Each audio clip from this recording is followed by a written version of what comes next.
laws.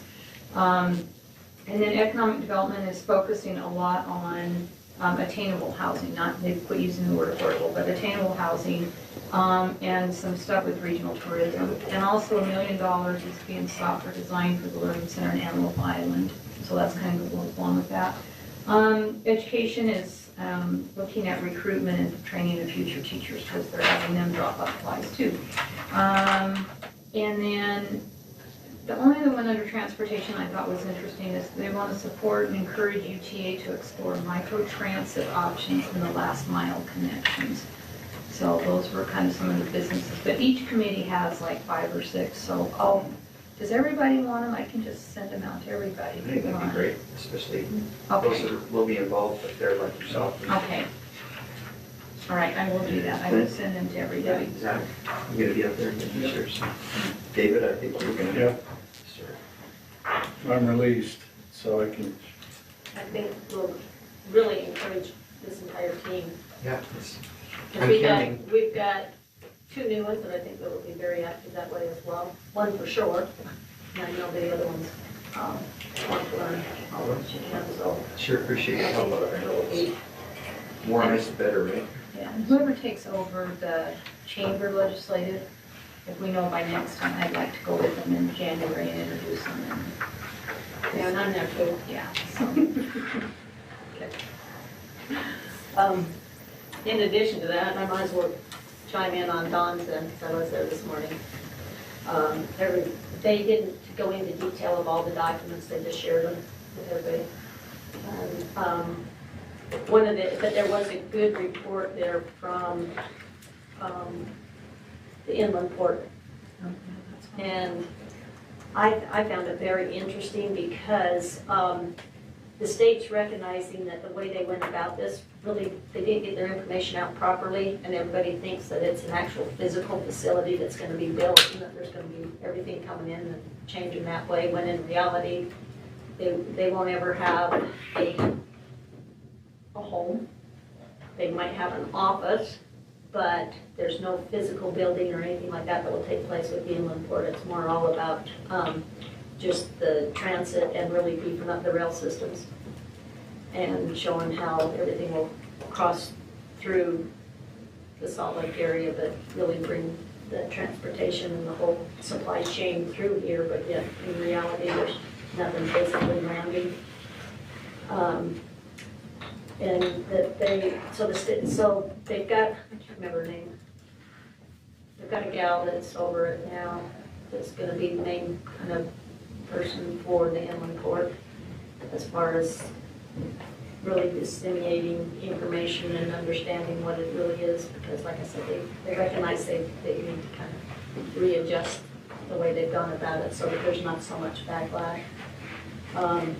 It was a good report, but myself, we didn't get a chance, they didn't entertain any questions or anything, but I cornered her afterwards, and I really kind of says, hey, look, I know that you're dealing, you've been appointed by the governor here to do this, but I'm going to tell you right now, I'm going to speak on behalf of my city, and I bet you hear the same thing from all the other cities, that if you're really beefing up the transportation on the rails, and that means, one, the trains are going to be a lot longer than what they are, which I know there's been times when there's been cars, only because you've sat there long enough, there's on an average of, right now they're long, they're like 300 to 400 car lengths. And this is, so either you're going to add to that, or B, you're going to increase the frequency. And I said, so I think from the state side of it, we definitely need another overpass in our city to accommodate that, because otherwise we're going to have backup and problems as far as people getting around. So she said that she'd take that information back. But the reason why the rails are so critical is the fact that, I think I took some notes on it. I was something like,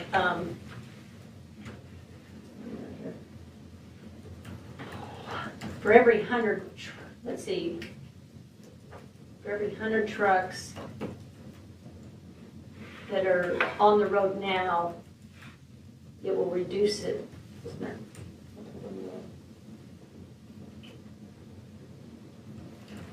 So basically what it will do is in this by forcing everything, not forcing everything, but putting most of this distribution on the rails, it will help cut down with the amount of trucks on the road. And they had a ratio on that, so their thought was that it would be over a reduction of 1,000 trucks idling because of, what's on that would be the impact from it. So they recognize also they need to look at more staging areas or parking lots for all these trucks, and of course we know what that's like around here. So they've identified several 10-acre spots, I guess up and down the Wasatch Front, and for every 10 acres they can park 300 trucks. And they're looking at really getting into more of the efficiency as far as charging stations and trying to get everything to go more electric versus gasoline. I mean, it was a good meeting because I mean they're really talking down the road. This is where they're thinking as far as long term for this inland port, and that they've already, and the way they're doing it is through partnerships, obviously, and they're already working on a 5G network that's dedicated just to that supply chain for the distribution network. So it was a good meeting. They have over 20 partners right now that are on board to kind of pull this together. And interesting enough, they're saying that 80% of the goods that are in California now already are crossing through our state, but they're all by truck. So that's why they're looking to kind of look at more of the rail system. And currently there's still 168 ships anchored out in LA as of today. It can't offload at all. So anyway, that was the other part of that meeting. Anybody else have anything? The lights are on. Yep. And what about your sub for Santa? It's still on too, Okay. but it takes a while. All right. We usually wait till around the 25th. Last minute purchase? No, that's when we deliver. Okay. We appreciate it very much. Karen's the one that dictates when we look. So, All right. No one else has any other reports, then let's go ahead and move on to item number 2 on our agenda, which again, I understand that's why Mason's here, right? Yep. He's my dark guy. He's your drug man? I am. Your opioid Opioids. settlement agreement man? Yes, hopefully we can be in and out in 5 minutes, and we'll go from there. There we go. Okay, so as some of you may have seen in the news, our state joined many other states in joining against a lawsuit against the various drug manufacturers for how aggressively they pushed opioids and narcotics. And it created in a lot of different jurisdictions significant impacts to the population. So our AG's office, and if I don't know, let me back up. I truly hope you didn't read everything that I put in the packet because there were hundreds of pages. But I had to put it in front of you fairly because it's a settlement agreement. And so if you wanted to go ahead and read it, please do so. You could also just rely on the fact that I did read it and it was mind-numbing. But in essence, I'm just going to summarize it here. So in the packet was this. It's basically an FAQ. The AG's office put it out. It talks about what the settlement agreement is, what the purpose is. You likely read that. It's more likely that you probably read this, which was in the packet. And it does a good summary, so I don't need to retread it. What you don't have in the packet is this. So here's how this is working. The states sued. The distributors said, okay, well, here's what we're going to come up with. First, we need a critical mass of all of the states to join us because unlike the tobacco litigation, which was done very, very piecemeal and has actually malingered on till today, they want it sort of, not necessarily one and done, but as close as they can get it. So they said, step 1, a critical mass of states have to get on board and agree that they're going to agree to the settlement agreement. Then that state has to go to all of the different political subdivisions, and they then have to agree to agree. And that's where we're at today. This is step 2 for all y'all, is that you, Layton City, as a political subdivision of the state, have to agree to allow the state to then enter into this settlement agreement. And if everybody agrees and there's a critical mass, then we get the settlement agreement entered and everything moves on. And what will happen is if we can get enough critical mass across the state of Utah, is that about 400 million will come into the state coffers. The state will then decide how that's distributed out to each of the different counties. It's unlikely to come directly to cities.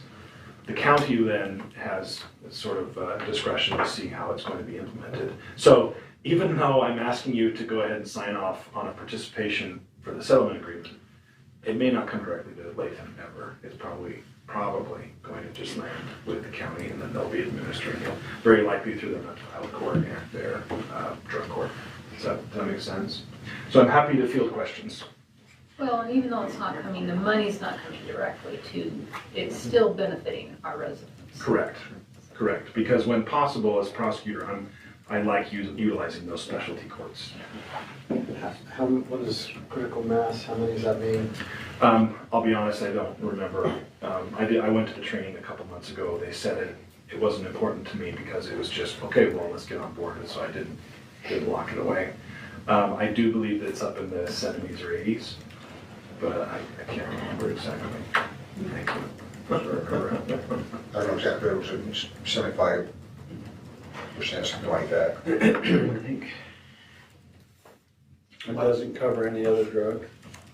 it's these two distributors. It's Johnson & Johnson Right. and the McKelvey Group. And it's the opioids that they distributed. They distribute them. Yeah. It's also, they have to, Johnson & Johnson has to agree to not distribute opioids for 10 years as part of their agreement. Yeah. Wow. So they're gonna start another Like their company? COVID did. Who knows? You know, I mean, Yeah. again, I don't want to take too much time because this isn't, Right. it's, will you please delegate authority to allow staff to just figure this out as we go down through this chain? We're not really obligating ourselves to anything. It's more of a, yeah, we join in. We're not going to run our own litigation.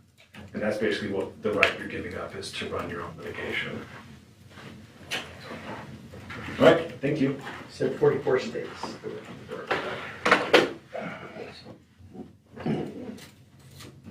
Okay. Any other, do you guys have any questions on that, or good with it? All right, let's talk about item number 2, a rezone. And Chad's gonna present there.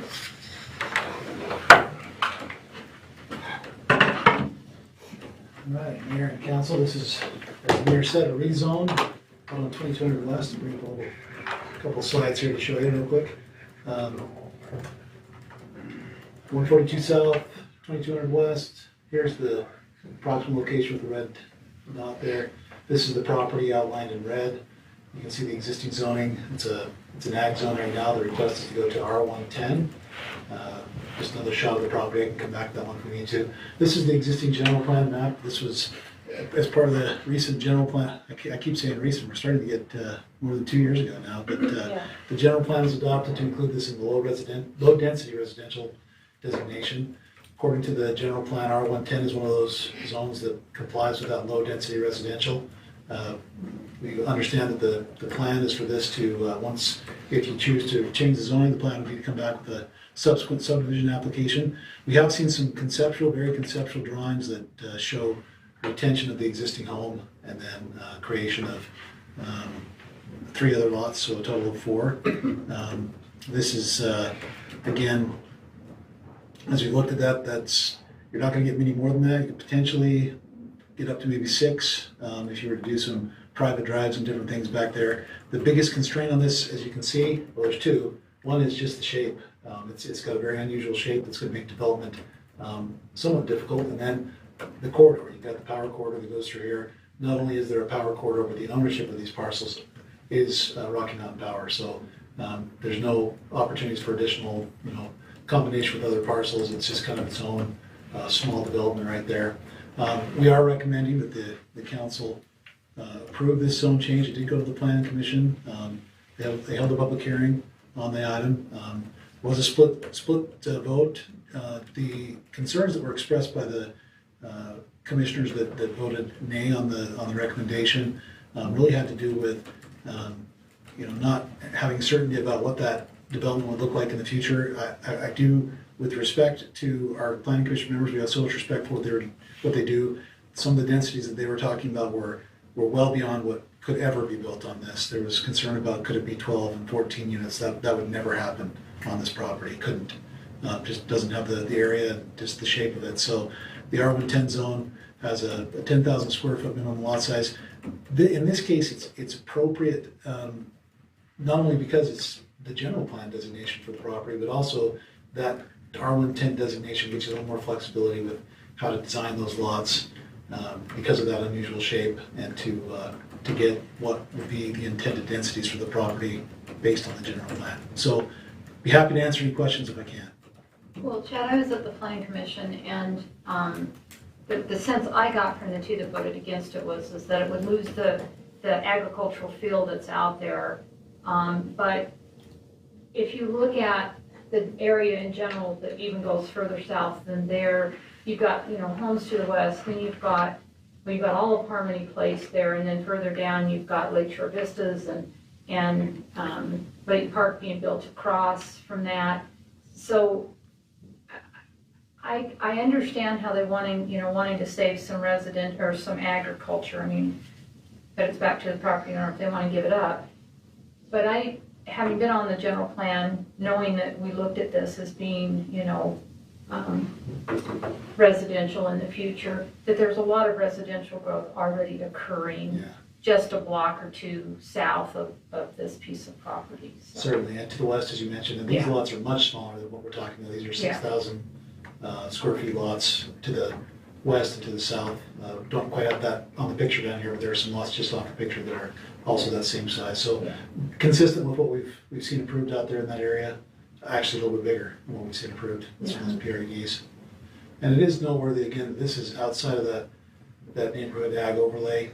So, PRD would not necessarily be something we really look at there just because of the shape and size of that property. It's just, it's good for and some of these were recognized to be in that same category of if they were ever developed because of the corridor and all those different, the power corridor and all those different characteristics that would be more appropriate for R110. So this was an area that was very closely looked at, and that the proposal is consistent with the general plan.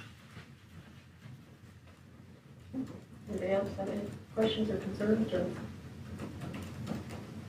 clarification? See? Okay, thanks. All right, that was quick and easy.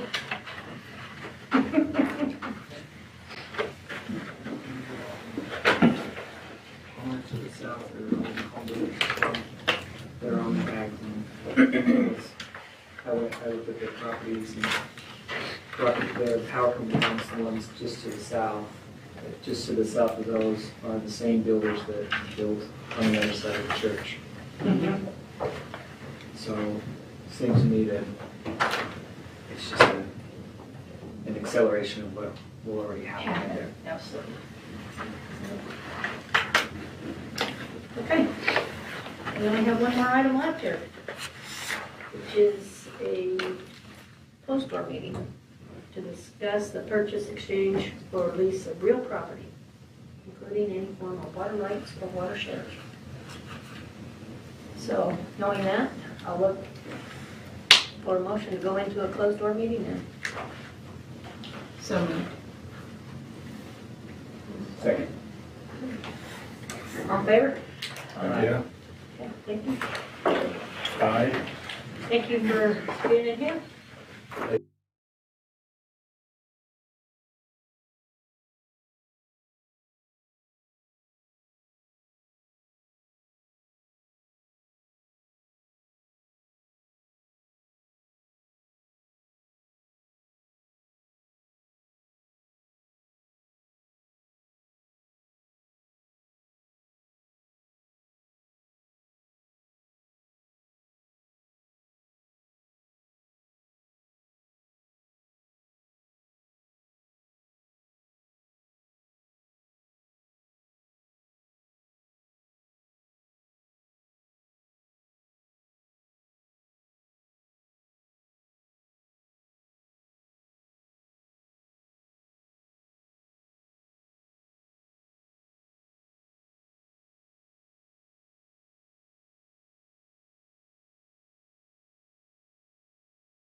Meeting for December 2nd, 2021. I apologize for the slight delay, but it was necessary. And again, I'm glad to see people in the audience and welcome this evening. As customary, we start our meetings out. Oh, excuse me, before I start, I do know Councilman Day had asked to be excused, but he was going to try to call in. So if we hear anything or if there's any possibilities, let me know. But he also wanted to, the purpose of him being gone is he actually drew out on a once-in-a-lifetime hunt. And that's something he could not control. So he wanted people to know that otherwise he would have been here and that he will try to call in. So anyway, so as customary, we start our meetings out with the pledge and then a prayer. And we switch that up every month. We are now in a new month, and it is my turn. So I'm going to ask the audience to rise and follow me in the Pledge of Allegiance. I pledge allegiance to the flag of the United States of America and to the republic for which it stands, one nation, under God, indivisible, with liberty and justice for all.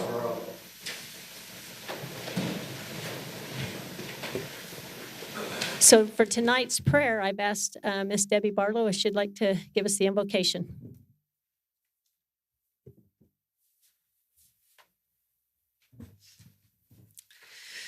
Our Father in heaven, we are grateful that we can be here tonight. We're thankful for the freedoms that we have, for the blessings of living in this nation and in the state of Utah and in this city of Layton. We're grateful for the traditions that we have and that we are grateful for those who have spent so much time and effort in serving the people of this city. We are grateful for that. We ask the Father to bless all of us with wisdom, with camaraderie, that we might be able to discuss things without contention. We pray for a blessing to be upon those who will serve and work for this city and for all of the citizens of this city. We pray in the name of thy Son, Jesus Christ. Amen. Amen. Okay, thank you very much. Okay, Council, we do have several sets of minutes that we need to approve, so I'll entertain any type of corrections or that would need to take place at this time to any of these meetings. Okay, seeing that there's none, I'd consider someone to take action regarding these 4 items. Madam Mayor, I move that we approve the minutes of Layton City Council meeting September 2nd, 2021, the minutes of Layton City Council work meeting November 4th, 2021, minutes of Layton City Council meeting November 4th, 2021, and the minutes of Layton City Council special work meeting November 16th, 2021. Is there a second? Okay, it's been moved in second that we adopt the minutes as written. All those in favor, please say aye. Aye. Any opposed? Okay, thank you very much. We'll now move on to our municipal events. So council, do any of you have any events you'd like to bring to their attention? How about some hay rides? When are they coming up? December 7th. I missed the last meeting, so I don't know. They kicked me out. They didn't like my ideas. December 7th. December 7th? Mm-hmm. So they'll be doing the hay rides on the 7th in the parking lot over here by the Little League Diamonds. We used to have hay rides going every weekend, every Wednesday, but now they just do it once. Yeah, it's sponsored by the Layton Parks and Rec. If you miss it, you're gone. And if you miss the lights this year, you're missing something good. It's probably the best. I've seen them forever, and it's probably the best I've seen them. So don't miss the opportunity. I know we have a lot of things in our lives, but sometimes it's good to take an hour and just pretend like life doesn't exist. Walk around aimlessly looking for the elf. Yeah, the elf on the shelf that jumps around every night. So in addition to that, I know that December 11th, the Davis Arts Council, did you want to announce that? Okay, they have their concert, the Deck the Halls concert at Layton High School. There are tickets still available, so they're pretty inexpensive. They're like $10. If you want to pay to be on the front row, you can have $35 seats. But regardless where you're at, there's not a bad seat in the house over at the auditorium here at Layton High. So, and like I mentioned, it's a big band feel, so it really ought to be pretty interesting to hear all the classical Christmas music, as well as some of the fun kids songs that are done. So I encourage you to kind of support that program as well. The only other thing I can say is that Mayor and Council, we are going to go around and do our 12 Lights of Christmas again this year. So it's a spontaneous thing. It's very sporadic. And each one of us participate in the selection. So watch for that to come later on in this month. I think that's about it, right? Okay. Well, again, thank you for being here. I'll now turn the time. We do not have any verbal petitions or presentations, so I'll move on down to our citizens' comment portion of our meeting. Again, this is a time for you to kind of voice your concerns or accolades. And if you're speaking on behalf of a group, then please state so that I know that and can watch the time. Otherwise, we do ask that you limit your time and be very precise and to the point. So with that, I'll turn the time over to our citizens for any comments.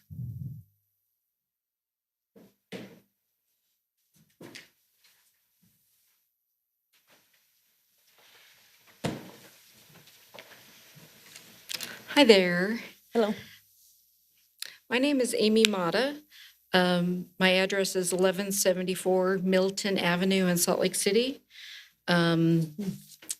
I spent the first 18 years of my life in West Layton, but I live in Salt Lake now. And I am a volunteer with the Humane Society of the United States, and I've emailed all the council members a few times about wanting to pass an humane pet store ordinance in Layton. And I want to reiterate that this ordinance would not affect local breeders. Puppy mills think of the large scale agricultural farms with thousands of dogs, and they're mostly in the Midwest. So it would not affect any breeders currently in Davis County at all. And I know that Layton does not have any pet stores that currently sell puppies that come out of puppy mills, but that doesn't mean you don't need an ordinance. It means this is the perfect time to pass it, because Layton does not want to be in the position that St. George is in right now, with many, many consumer complaints over buying sick puppies that end up passing from parvovirus with no way to get their money back from these places.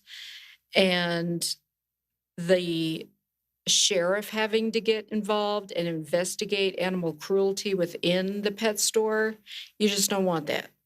So now is the perfect time to pass a humane pet store ordinance. And you have my contact information, and I'm happy to meet with any or all of you to answer any questions you have.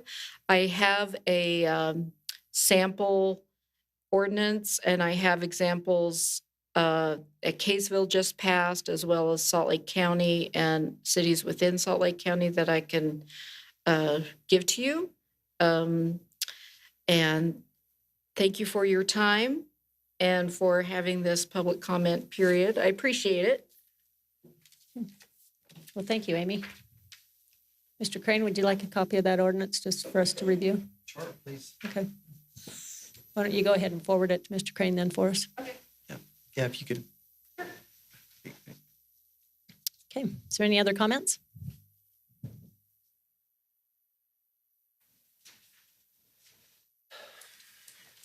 Good evening.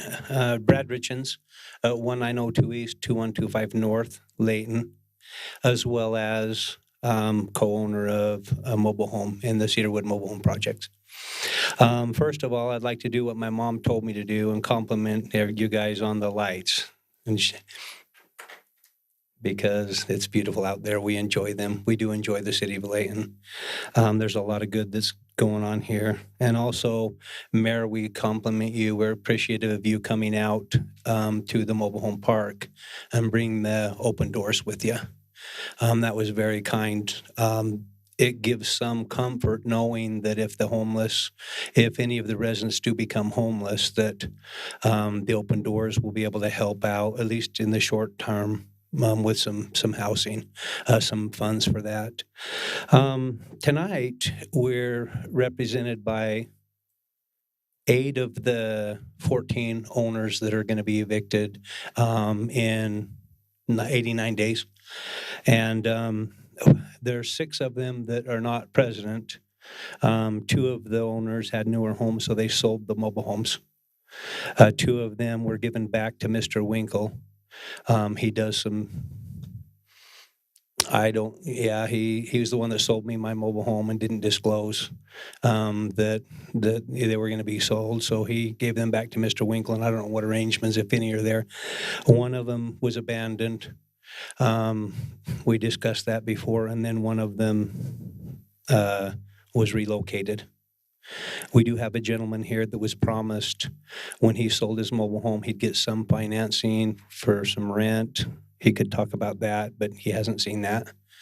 But we have all 8 of us here, and we're definitely not here to discuss the process with Mr. McConkey. We have a specific agenda tonight. That agenda is, you look at these people, and they're tile workers, they're government officials, they're professionals, business workers, construction workers. They're good people, and they're working really hard here. What we have talked about and what they don't want is affordable housing. And I don't think anybody in the state wants Section 8 housing, vouchers. We're not going towards that. We understand gentrification. We're not fighting that, and we're not fighting the redevelopment at all. We understand it has to happen. We've said that before. What we're after is housing affordability. We want these people, we want to be able to afford our own housing. We want to pay. We want to be able to stand on our own 2 feet. And I think if more of the cities, the municipalities, if we we come together now, we'll have less homelessness, and we won't have what we have in Salt Lake City. And I don't think Salt Lake City, unlike what they're saying, they're going to attack the gentrification issue. I don't think that's going to happen. Doing it now is important. So basically what we're here to do, I think Mr. Jensen got the SB 115, 2009 legislation bill that was passed. And that was allowed the municipalities in the city to pay for payment of the mobile home park relocation expenses.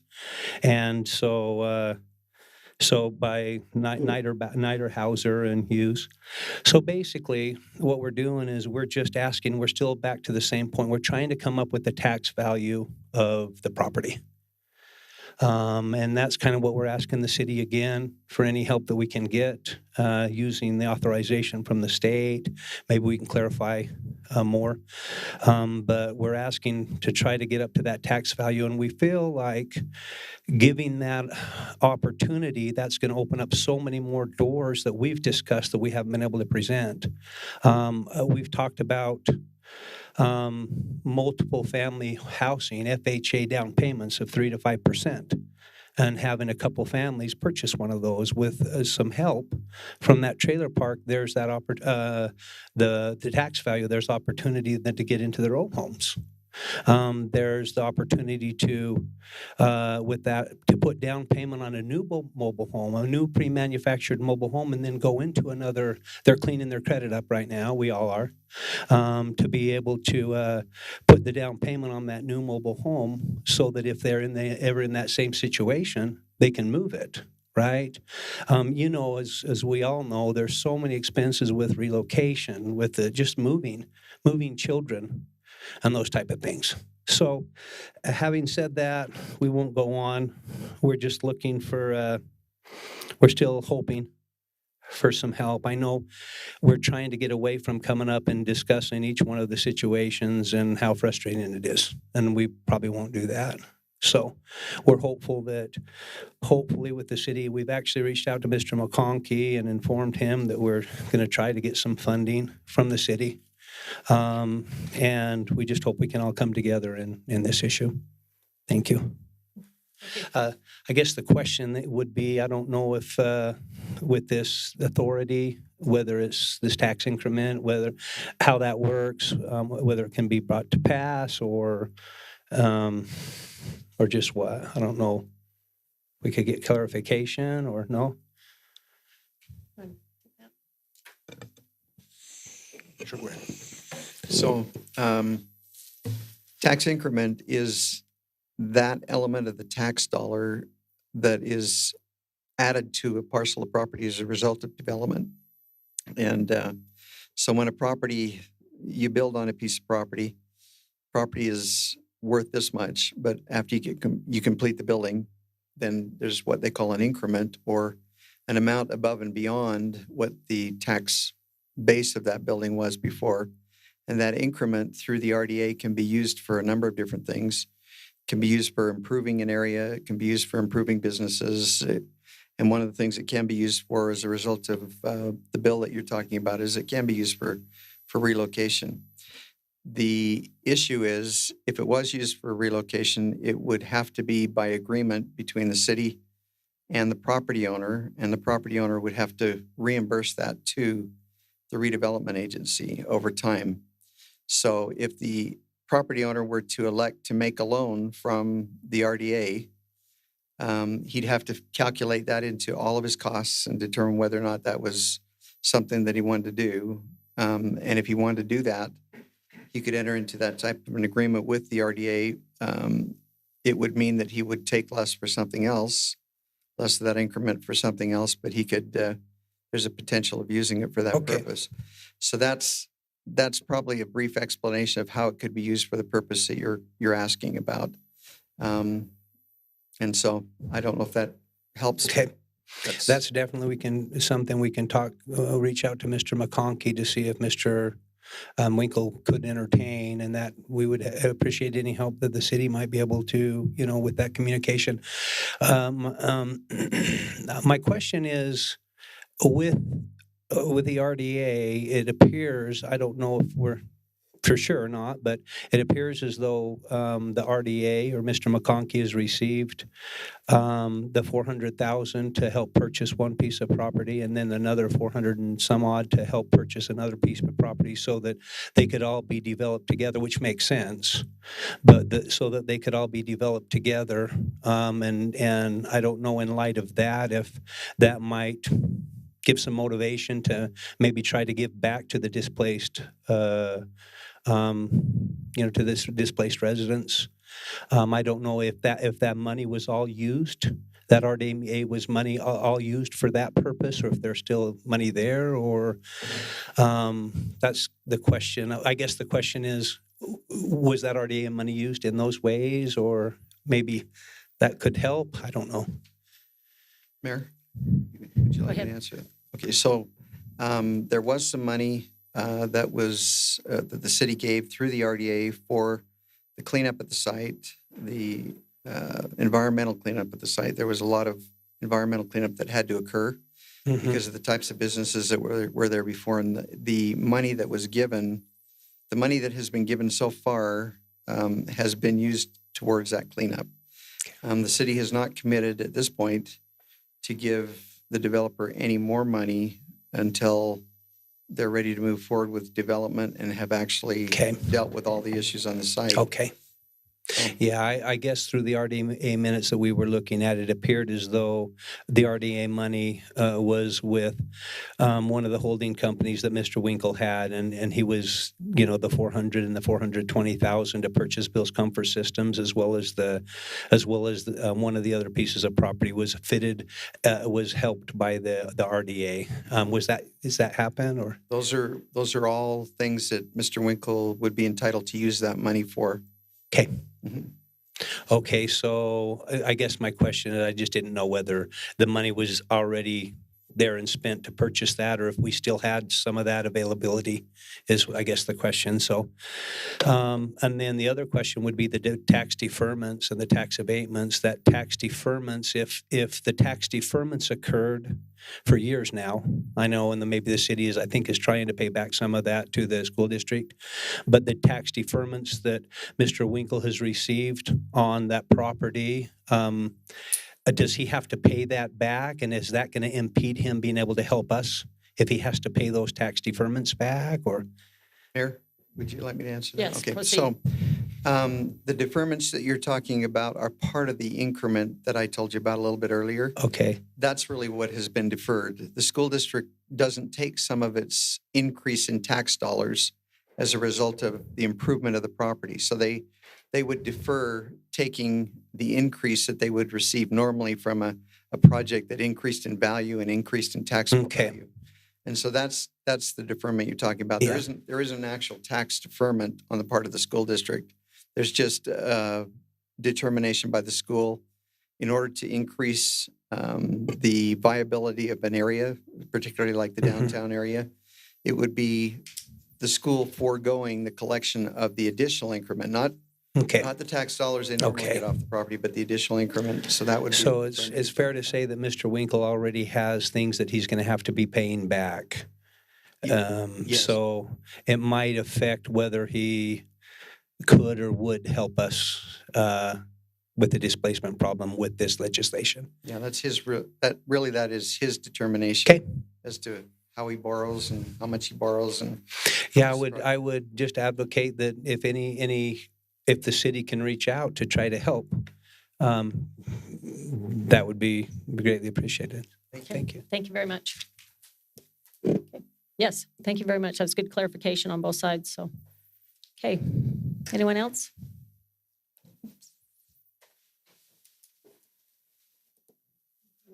Mayor, I'm not sure if this is the right time to comment on the property or the rezoning, or if that's for later. No. If there's an item on the agenda here, then you'll be able to speak at it at that time. Okay, so I can in your defer case, my it is a till rezone. later. Yeah. Okay, thank you. Yeah, thank you very much. Okay. One more comment. Hi, I'm with Miss Mata right here. My name is Laurie Mata Eccleston. I'm a Layton resident. I live at 1426 East, 525 North in Layton. I also volunteer for bailing out Benji, and I just wanted to second what she's trying to do. We wouldn't want businesses selling puppy mill puppies in Layton. Puppies raised in these mills, the moms, the parents, and the babies are in cages where they can barely turn around. And I would just let you know, if you didn't already, that the legislature has already banned our egg-laying chickens from being in cages starting in 2025. So we're moving toward more humane treatment of animals, and this would be in keeping with that. Thank you. Thank you very much. Okay, anyone else? Okay, we'll go ahead and move on then to our consent items. In our consent items, the way it's set up is you could basically enact on these as one single motion would take care of all items on the list. So with that, I believe that there's a change to the order that we have here, so I'll entertain that at this time. Madam Mayor, I'd like to make a motion that we consider agenda items A, B, and D together and take item C off and consider it separately. I'll entertain that. Anyone object? Okay, it's been seconded. All in favor? Okay, thank you very much. Okay, we'll go ahead and proceed then with our consent items. And we'll go in the order with A, which is a railroad safety grant agreement, and Mr. Steve Jackson will present that information to us. Thank you, Mayor and Council. It's good to be here tonight with you. Before you, for your consideration, is a railroad safety grant agreement with the Utah Department of Transportation for improvements to the railroad crossing located at 2200 West, Resolution 21-53. This resolution authorizes the execution of an agreement with the Utah Department of Transportation for improvements to the railroad crossing located at 2200 West. And it allows the city to make some needed improvements for pedestrian safety on this crossing. We had a project a few years ago to try and make those improvements, but due to some of the requirements to implement that, the costs were fairly extensive. My staff has been working vigorously to try and find some additional funding for that, and the Department of Transportation has authorized $250,000 to go towards this project. So staff recommends that the council adopt and ratify Resolution 2153, authorizing the mayor to execute the railroad safety grant agreement with the Utah Department of Transportation for improvements to the railroad crossing located at 2200 West. Are there any questions I can answer? I'll go ahead and entertain some questions, but I do want to say thank you for looking for those additional dollars. And I appreciate all of our staff doing that. So make sure you pass that on to them. Thank you. Okay. So being one that frequents this particular crossing with the trail and stuff, what are the thoughts on how that can be improved for the safety of those that are utilizing that? So currently the sidewalk from the north and the south both terminate on the west side right before the tracks. And so the plan is proposed to continue the sidewalk through that crossing with the same safety features that you see at most of the other crossings, with the gate and the jogged pedestrian access, but there will be a plan for actual sidewalk for people to use. Right now, you have to leave and go into the roadway, which is fairly narrow in that section. And so it would be widening out the railroad panels and then putting the sidewalk in a place that would improve that safety for the residents that use that, but only on the western side of the road. The eastern side has a lot of challenges as well, but we wanted to have at least one side of that crossing that had full sidewalk on it. So, any other questions? Council? Thank you. Okay. Thank you very much.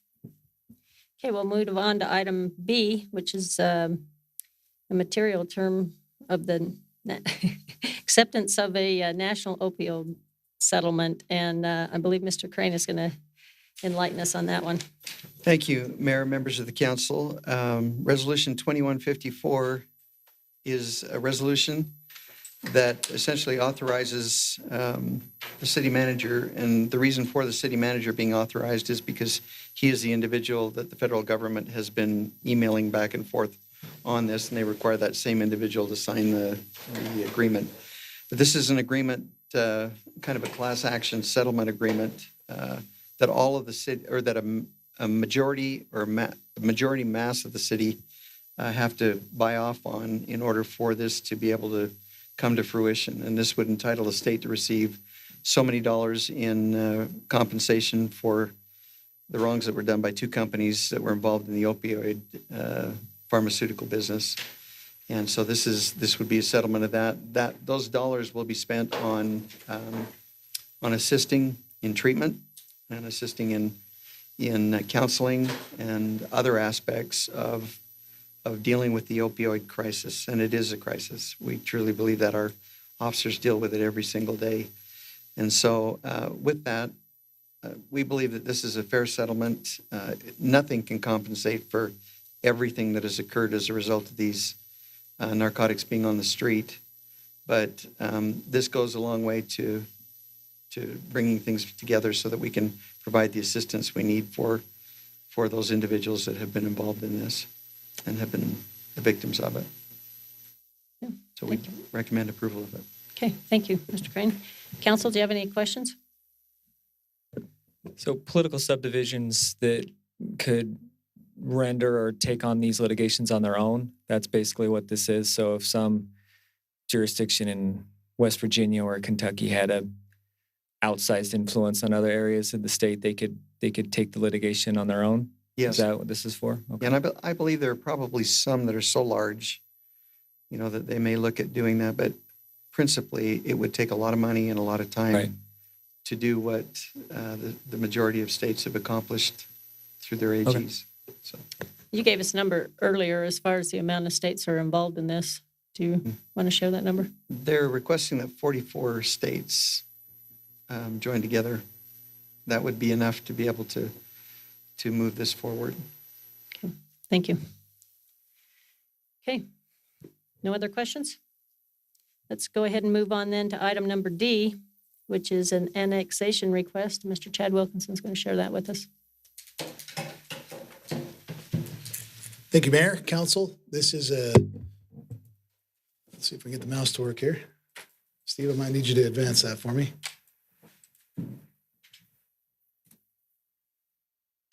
Thank you. That's probably good enough. So this is an intent to annex resolution. This is a little bit different than other annexations you've seen in the past. The state code related to annexation allows us to consider an annexation of a peninsula.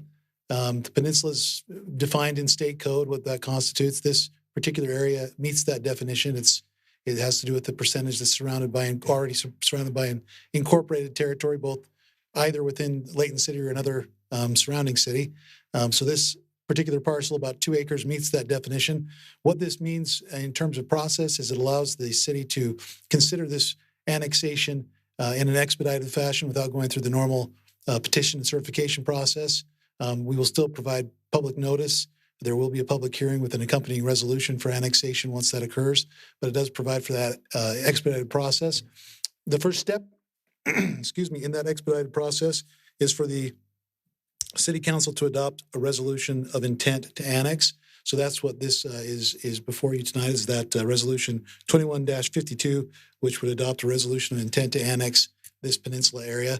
The reason for this is that the property owner wishes to build some improvements that will straddle the current municipal boundary. So we want to bring that within Layton City, so that building can be the improvements can be completely within Layton City's corporate boundary. So with that, I'd be happy to. We are recommending approval of this intent to annex resolution 21-52. Be happy to answer any questions. So these improvements that are going to be completed will be following the annexation when the annexation is complete.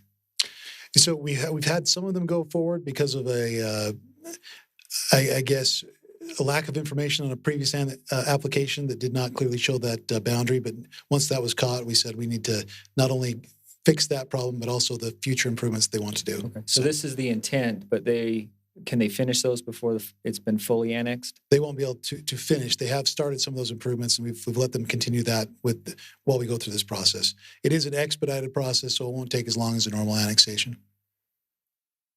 So Chad, the lot that's adjacent to it is in Syracuse, correct? To which side? North. To the west side, that is Syracuse. Yeah. In the north. So the north is actually still within Davis County. Yeah, it still would be within. So it's still within the county. Mm-hmm. And that would now be an island. That's a separate property owner. Okay. But that could also in the future be annexed through this same process. Okay. I was just curious if that piece was in Syracuse, why this piece didn't go that direction. But if it's in the county, that makes sense. It's just in the blue, outside the blue lines. I wasn't really sure if that was Syracuse or. And my mouse is not working right now from this distance, but that is within Davis County's boundary right now. The key factor here is that it's within our annexation plan area. So this is land that Layton's already planned to annex in the future. Okay. And that's the difference there. Okay. Yeah. Okay. Any other questions? And this Robinson, they've done previous annexation? Yes, we have an existing annexation agreement with them for the property to the east of this property. I thought that looked familiar. Yep. That was okay. Yep. And we will potentially have an agreement with this annexation as well. We're still working through the details of that. Yep. Okay. Thank you very much. Any other questions? Okay, if not, that concludes our consent items that we agreed on to act in one single motion. So council will look for action. Madam Mayor, I move that we adopt Resolution 2153, the Railroad Safety Grant Agreement, Resolution 2154, the material terms of the National Opioid Settlement Agreements, and the Robinson Annexation Intent, Resolution 2152 as described. Second. Okay, it's been moved in second. All in favor of adopting the consent items, say aye. Aye. Any opposed? Okay, thank you very much. Okay, we'll now go to item number C and act on that by itself, which is an authorization to acquire an interest of real property. Mr. Crane, I believe you're going to present that item to us. Yes, thank you. Mayor, members of the council. Item number C is Resolution 21-34, and it has been before you at the last regular meeting of the City Council. It is pretty much a standard resolution that we bring to the council. The council, in its budget year, determines which projects it's going to complete and what projects it's going to fund. And one of those projects this year was the turn lane at the corner of Flint Street and Gentile. And so this resolution allows staff to continue to go forward. We've already been talking to the property owner, and you heard from the property owner last meeting. It's up to you as to whether you want additional input today from either staff or from the property owner to give the property owner the opportunity to speak, or staff the opportunity to respond to issues that you might have. I think we're prepared to do that. But the sum and total of it is that before we can proceed forward to the next step in acquisition, we need to have your approval to be able to do that. We need to be able to have your approval to go forward and obtain at least an appraisal on the property to determine what the value might be. You'll need to know that. We'll need to bring that value back to you, and hopefully we can come to an agreement with the property owner by the time we do bring it back to you, so that we can bring back to you a prepared agreement for settlement on the property.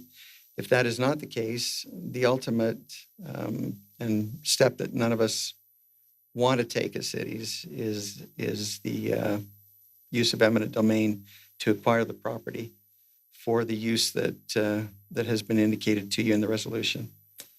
So it is entirely up to you.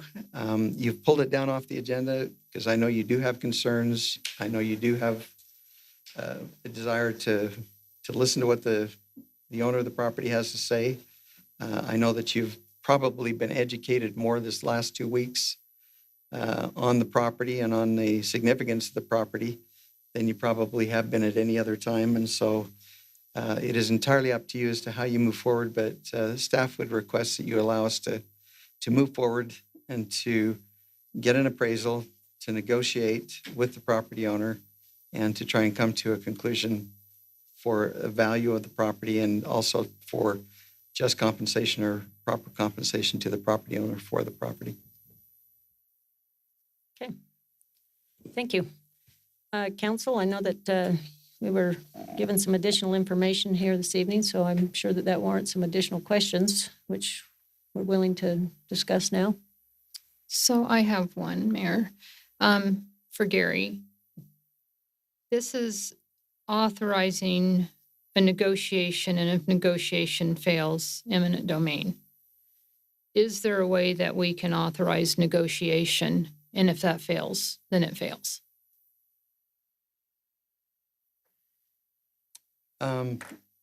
Yeah, you have the right to do anything you want relative to the acquisition of the property, and you can give us the instructions to proceed forward with, with attempts to acquire the property.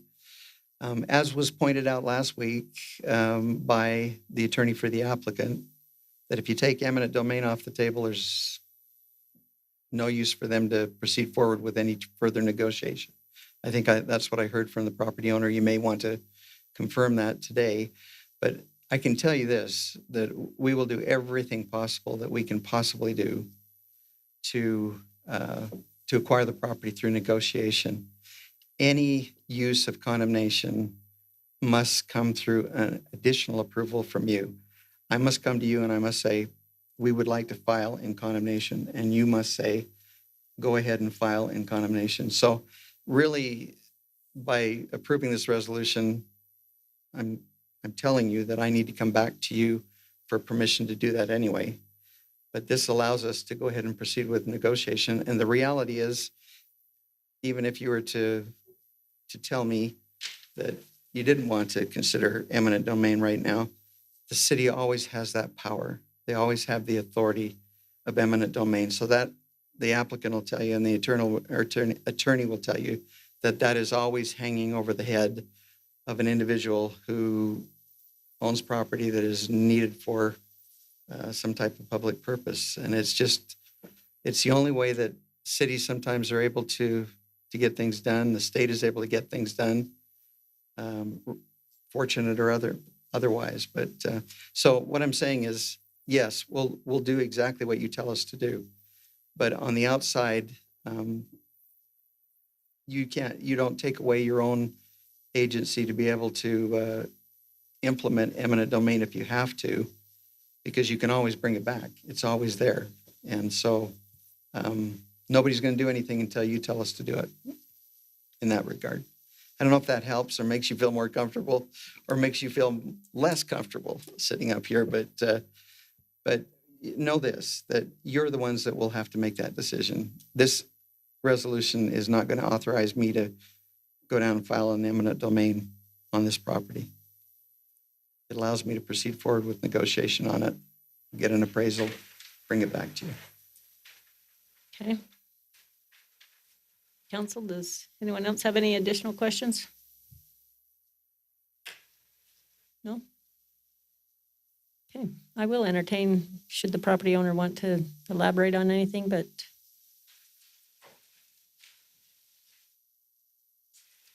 Thank you very much for your time again tonight. And I know this is dragged on a bit. Last time we were here, some of the requests were made is to wait and hear from the professionals as to what they recommend. And I know you had a closed session regarding this. Obviously, I don't know what was said during there or what kind of information you may have received, over the last couple of weeks from the engineering department or otherwise. Probably, I guess it's been, about 3 or 4 months ago when this process first started, we actually engaged a professional, Mr. Jason Tuttle. He's a licensed engineer. We had him perform a traffic study. I mean, I've seen no traffic studies whatsoever that suggest as to why this would be needed. And we'll let Mr. Tuttle address it. But his findings are that the intersection was performed satisfactorily. This is not needed at this time. Again, and I'll let Mr. Tuttle go into the details of that. But we would ask that this be put off until the West Davis corridor is complete. We can see what's needed. We also understand, I've heard recently that there's going to be a new lighted intersection at King Street, and I guess the extension of the road through to Layton Parkway. That may also have a very severe impact as to whether this is or isn't needed. Obviously, Mrs. Barlow does not want this.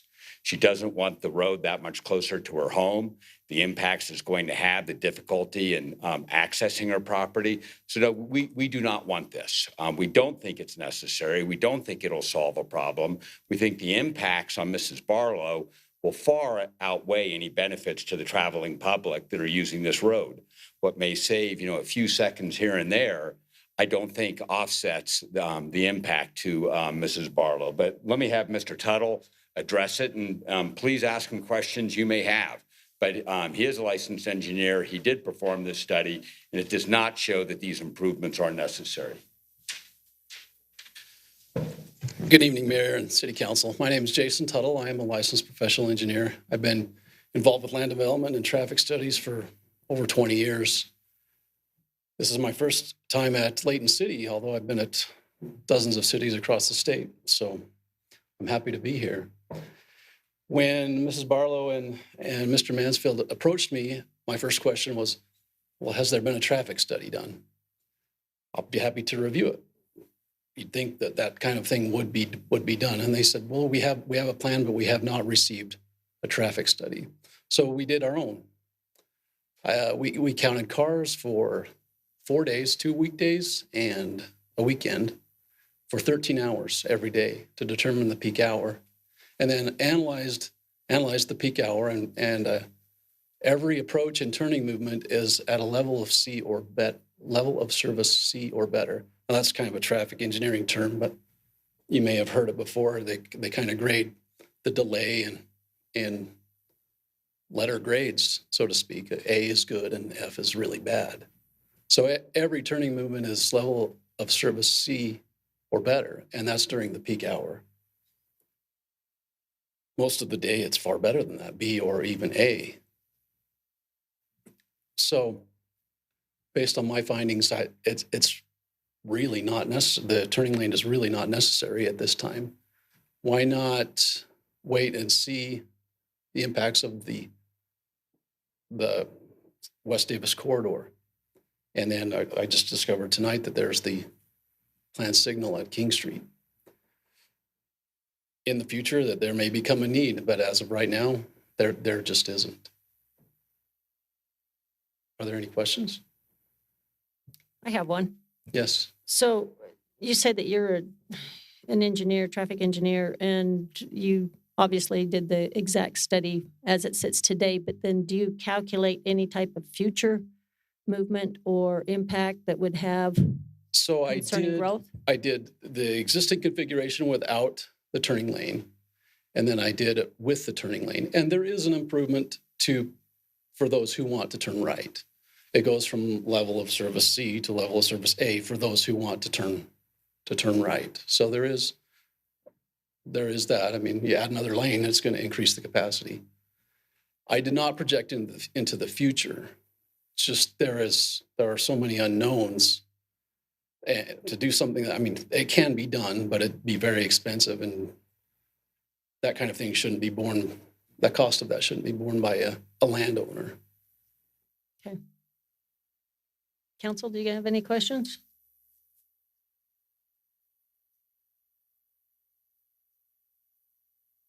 Okay. Thank you.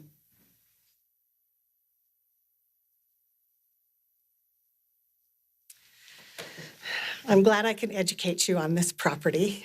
I would be happy to educate you on other properties in Layton that have historic value. My property is mine for now, but it has been owned by the same family since before Layton was a city. Now that's really an interesting thing.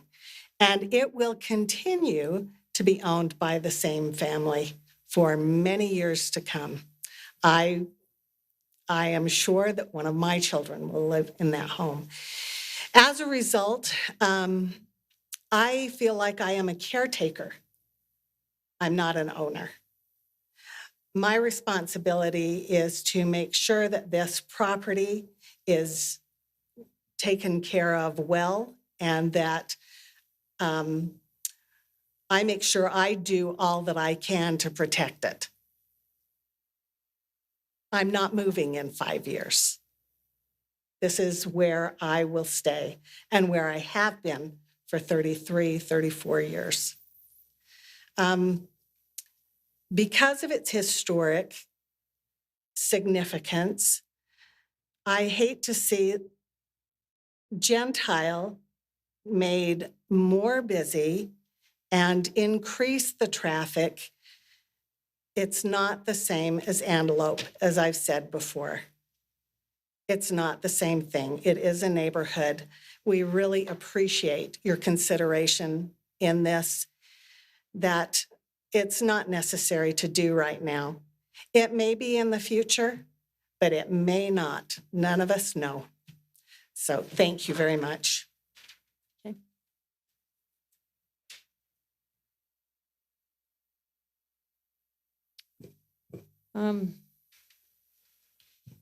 Mr. Jackson, would you mind coming up and speaking, just so that we can share that what possibly the impact would be when the light, because I understood it's been brought up here that there's an additional light that's going to go in, and how that's going to impact the property or not, or the value behind the additional light?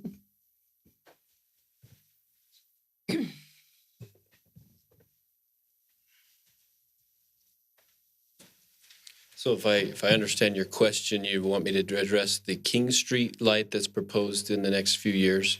Yes. Yeah, so as part of the Transportation Master Plan, the light at King Street has been identified as a need in 2026 due to the level of traffic that is on King Street and on Gentile Street. One of the challenges that is presented in this area is the proximity of those two intersections, King Street and Flint Street on Gentile. It's roughly 750 feet in between those two intersections, and so in order to make a signal work at King Street, the signal at Flint Street has to be working optimally in order to not have them conflict with each other. We would obviously have to time them and coordinate them correctly, but it will be a challenge to be able to make sure that one doesn't overpower the other or vice versa and make things worse. So we feel like a combination of both the King Street signal and this right turn lane pocket will allow us to ensure that the King Street signal won't have traffic from Flint Street backing up into it, as well as allowing the traffic on this road to continue to flow the way it needs to into the future. Does that kind of answer the question? As far as an impact directly to this property, obviously it's further west of here, so there wouldn't be any kind of additional property acquisitions or anything at this time to speak of. This is all that is proposed right now for that into the future. For both intersections then? No, the King Street intersection may need a little bit of property for the signal mast arms and things like that, but we already purchased the property west of here. If you recall, there was a home directly south of King Street at Gentile that we purchased, I believe, a year and a half ago and demolished in order to prepare for that signal project and a future roadway in that area. Okay. Can I ask a question? Yeah. If that traffic east to west is constantly flowing through Flint and Gentile, and the light is stopping there at King Street, that traffic will back up, and people making the left-hand turn won't be able to merge in those peak hours. That's all part of the traffic modeling that has to be done to ensure the signal timing is coordinated so that the westbound movement through there doesn't also impede the Flint Street movement. Well, my question is, isn't it more logical to have a light and make that a freeway stop at Flint Street and Gentile so that the traffic is stopped there and there's less gridlock? Not necessarily. The traffic information and the modeling that we have, there's a major concern with the westbound traffic backing up at Flint Street due to the volume of traffic that's using Flint Street. And so in order to prevent any possible issues east of Flint Street, like the school, as we've all talked about, we don't want to have any issues with the school crossings there. We feel like between this intersection and the King Street intersection, there's got to be a lot of engineering and modeling to make sure that both signals function together and don't cause that backup. But in order to, or stopping that westbound movement at Flint Street was a very heavily studied issue back in 2010 when that was put in. And the reason it wasn't stopped at that time was because of all of those concerns with potential backing east of this area. So. Steve? I'm wondering about that becoming a real problem back in. We are too, and that's part of why we're looking at both of these projects together as kind of a cohesive, upgrade or repair, whatever you want to call it, to this corridor so that we can keep the traffic moving in this area. Steve, so our Mr. Tuttle's models didn't really project towards the future, but our models do. Is that correct? That we have projections about the traffic study that was done with the Layton Parkway North subdivision was one of the two that was done, and it did project out into 2024 and also into 2040. In addition, it's based on the Transportation Master Plan, which is all the way out to 2040, and the Wasatch Front Regional Council also has a very large statewide Wasatch Front plan that projects out all the way into 2050 as well, with traffic demand modeling for this area as well as the whole city. Okay. So. And would it be correct that our transportation master plan is greater than the West Davis corridor? That that isn't the silver bullet, you could say, to all of our issues with our traffic, and that it's not necessarily connected to this right turn on Flynn? No, I would say it's not the silver bullet to the whole transportation master plan. It's a huge component of the transportation master plan for the entire area, but it is not the reason that this is needed or not needed. There's growth happening in Layton. As we discussed, there's growth happening all over Davis County, especially in this area of Davis County, and the growth that continues to happen. We'd love to build roads way before growth gets here, but sometimes that's just not possible. And so in this particular case, we feel like this has been looked at for several years, if not 15 or more, and we're at a point where we feel like it's necessary, and the recommendations are that because of the traffic modeling that was done and the impacts that we're seeing, that this is a needed improvement. Without seeing Mr. Tuttle's models, can you give kind of a summary about why you feel our models that you've showed us and that we've seen would be superior to something that Mr. Tuttle would have? Again, I don't know Mr. Tuttle, and I haven't seen his studies, but I do know that when we do a traffic study, we have standards that are required to be followed, and these traffic impact studies require very specific things to be looked at, from existing conditions to conditions with the project being built that is being proposed, and then as well as surrounding areas. We take a look at the area again, all the way down at the hospital. That traffic study had to look at this intersection as well. There's additional studies from developments just to the east of this area that will be coming as soon as those developments take place, and they will again be required to study that as well. So it's a holistic look at the transportation network, and not just a simple look at one intersection at one time of the year. Mayor, may I? Sure. So Steve, one of my questions last time, or one of my concerns, was we had talked previous meetings, previous questions about once the West Davis Highway is complete, that traffic on Gentile would lessen. And that is true to an extent from what you showed us. And so I appreciate the answer about the holistic view of that intersection with the hospital, with the other intersection that you mentioned, and the fact that yes, it's going to open. We will have 2700 West to help with traffic going to I-15. We'll have Angel, which we currently already do. And so I guess my confusion last time has been answered. So I appreciate that. And also the understanding of that as you take a look at this holistically, it's still needed. That's your recommendation, correct?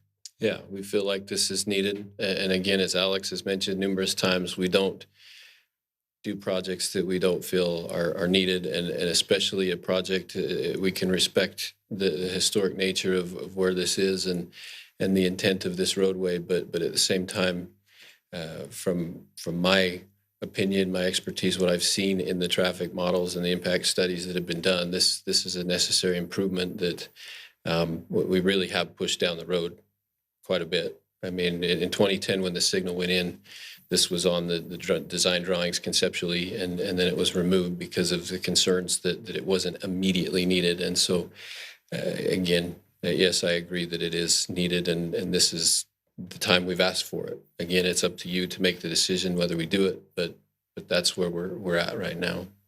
Thank you. Any other questions, council?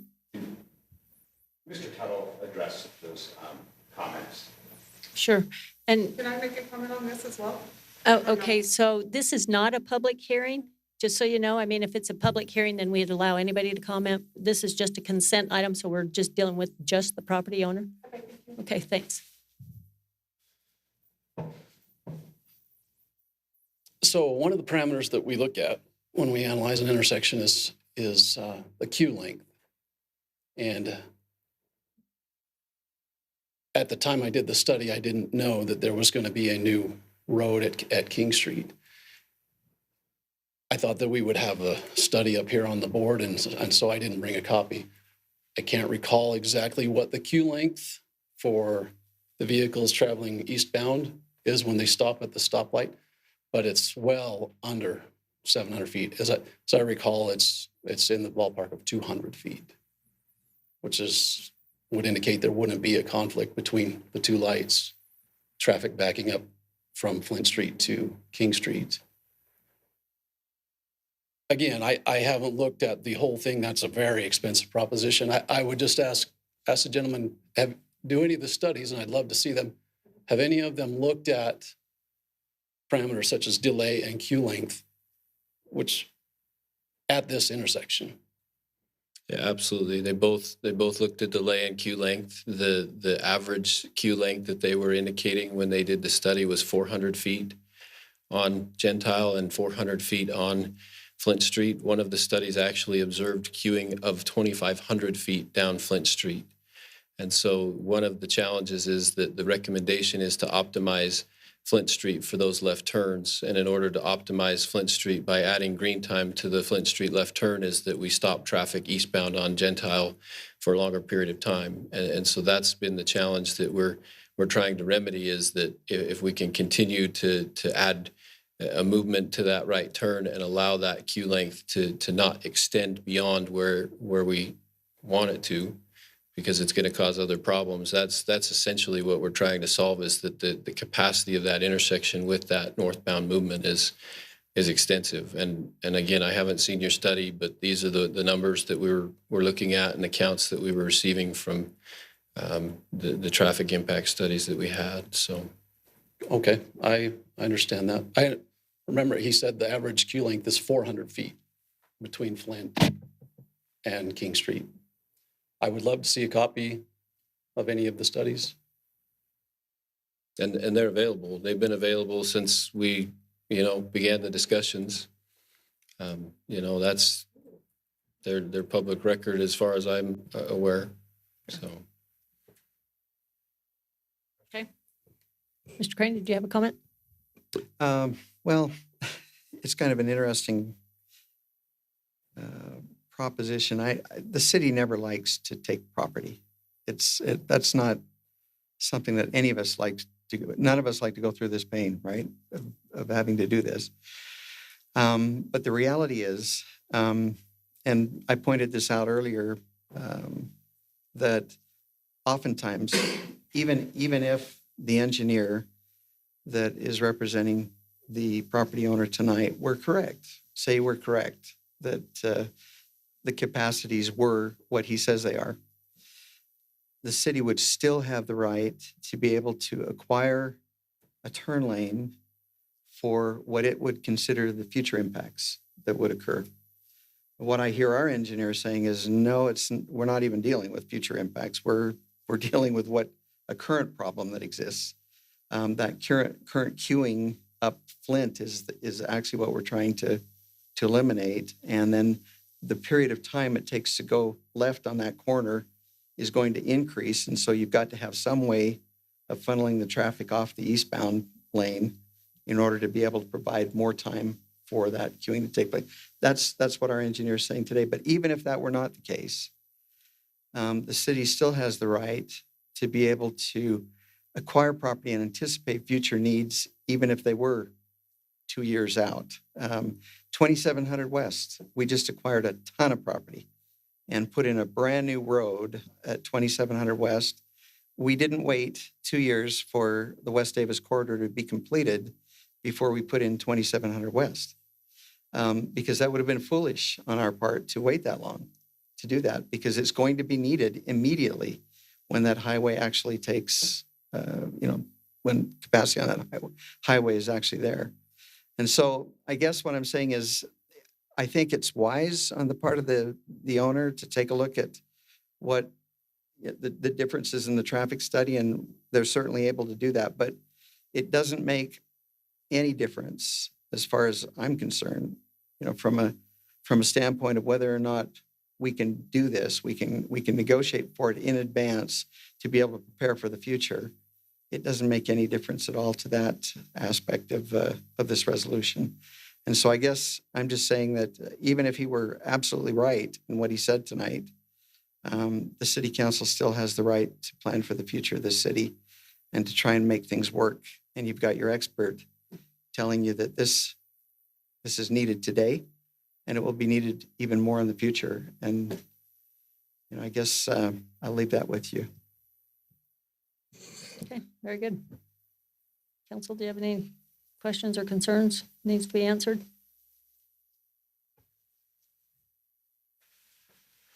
Okay, seeing that there's no more questions or concerns here, I'll entertain a motion on action of item number C, the acquisition of real property.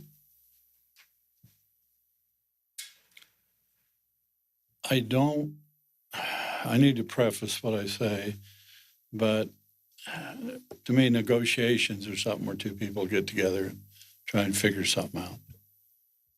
To me, that's the best way to go. Negotiate, do the best. I trust those that are involved that will try and do the best for each other. And I see no harm in trying to do it. So I make a motion that we go forward with Resolution 21-52.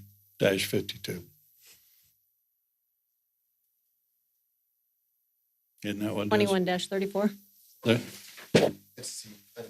item C. Item C, 21-34, sorry. Okay. Is there a second on that motion?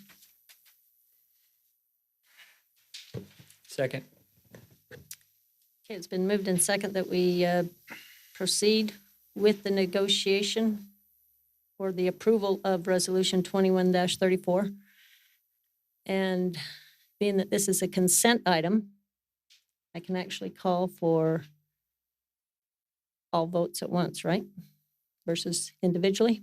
Or Mr. Crane, I'm going to ask for your advice here. What would be the best way for me to handle this? Go ahead and do it individually. I think that would be the best way to do it. All right. Thank you. So with that, I will go ahead and start with Councilmember Don Fitzpatrick.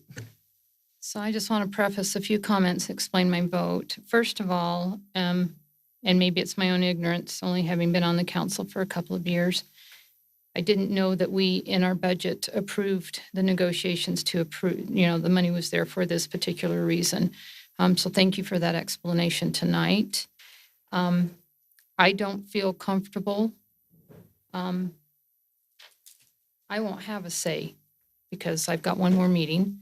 So I'm going to vote my conscience on this. And if it was just a negotiation and that's as far as it went, and I was assured that was as far as it went, then I might vote a little different. I know that this is a public road and it's for public use, but I honestly do not believe a road that I have traveled frequently for the last 7 years that this is needed at this point. So my vote is no. Councilmember Thomas. I'm for it. Okay. Councilmember Bloxham. Yeah, this is a very, very specific aye tonight. It's just to continue negotiations. We haven't got to the point where we're actually in any sort of eminent domain. It's just that you guys can continue, and my hope is that we don't have eminent domain. My hope is that we can come to a reasonable discussion and negotiation. But from what I've seen from the staff, I think that there is a reason for this. And so for that reason, I think we should continue to negotiate and give the staff the ability to do that. So I vote aye. Okay. Councilmember Morris.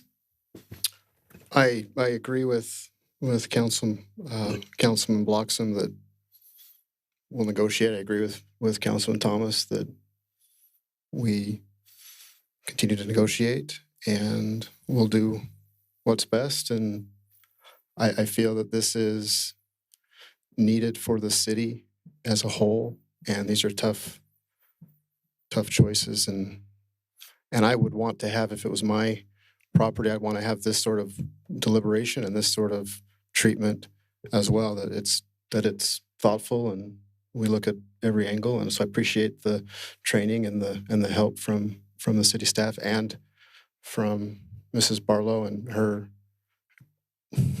tough decisions. So I vote aye. We continue negotiating.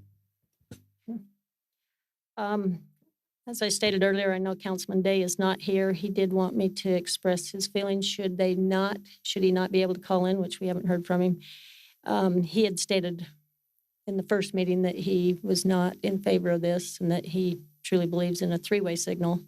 So I guess for the records, he wanted that to be stated as well, that he would be a nay. However, the vote stands at 3-2, so this 3-1 right now. What? Mr. Councilman Day can't vote. Oh, he cannot vote? Okay, then, okay. Then I'll, okay, well, then he would still like that his comment, I guess, recorded if possible, but the vote does not count. Bottom line is this does pass, and the staff will then engage in conversation with the Barlow family to see what they could come up with as far as an agreement. So thank you for being open-minded here, for understanding that this is the decision of your elected body right now. So with that, we still have additional work here tonight. That concludes all of our consent items. However, we still have a public hearing that we need to act upon, which is a rezone request. And Mr. Chad Wilkinson is going to present that information to us.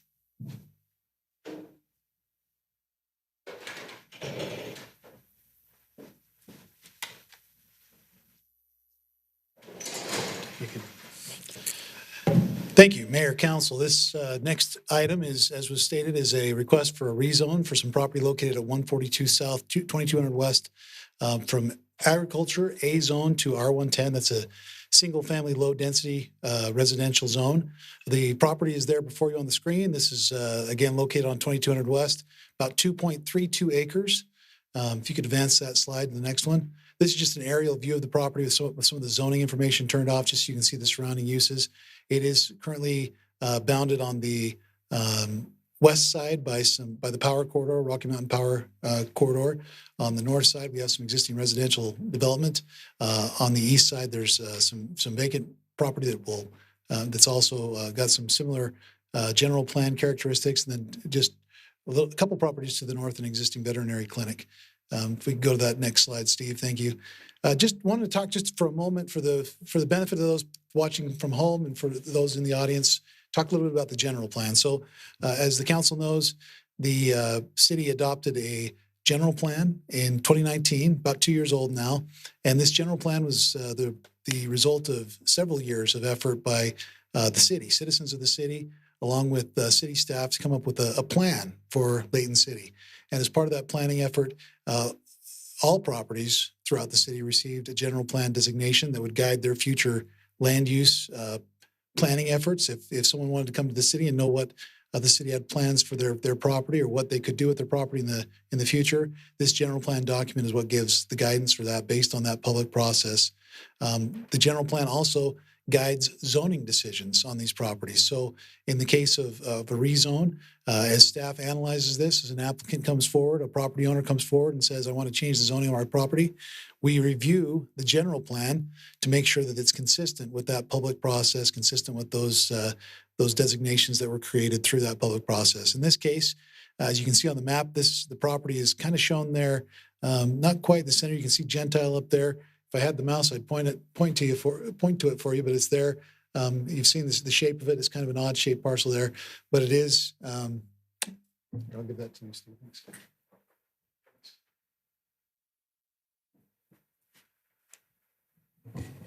We'll just show you the property there, just so you can see that's the low density residential designation shown on that property. If you could go to one more slide. The general plan contains a list of the appropriate zones for each of those land use categories in the general plan. In this case, those are the zones over on the side. R110, which is the requested zone, is consistent with the low density residential designation that's being requested. So We did take this item to the Planning Commission at their November 9th meeting. The Planning Commission did take public comment, and at the end of that public comment did forward a recommendation to the council to approve the zone change from A, agricultural, to R110 based on consistency with the general plan. Staff would share that recommendation and would again recommend that the council adopt ordinance 21-28, changing the zoning of this property from agriculture to R110. I'd be happy to answer any questions if I can. Okay. Council, you have any questions? Can you go back to the general plan hatch? Uh-huh. So just to the south, there's a little tiny triangle piece that's being created because of the power corridor. Yeah, that little piece right there. By doing this, what does that do to that tiny piece of property? That property is owned by Rocky Mountain Power. It is part of their. Yeah, so that Okay. would be just part of their power corridor property. Yep. Go ahead. Back to just so you got the general plan here. Just to the north is where eventually we'll have a town center.